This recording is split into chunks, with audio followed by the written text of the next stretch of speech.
20 জন rider Kolkata থেকে বেরিয়েছিলাম একটা স্বপ্ন চোখে নিয়ে,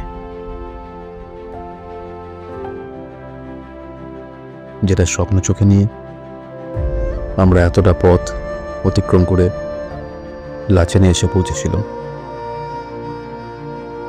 আজ সেই স্বপ্নটাই হতে চলেছে বাস্তব। গন্তব্য গুরুদম্বর লেক, পৃথিবীর উচ্চতম লেকগুলোর একটি। 11 বছর পর আবার ফিরছি আমি আমার স্বপ্নের পথে, আমার ব্ল্যাক বিউটির সঙ্গে। তবে পথটা সহজ নয়, সারাক্ষণ বৃষ্টি, ভয়ঙ্কর কিছু রাস্তা, প্রতিটি ধাপে এক একটা চ্যালেঞ্জ।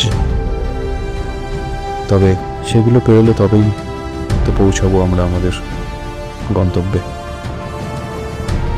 আবার দেখা হবে সেই নীল জলরাশির পাশে দাঁড়িয়ে।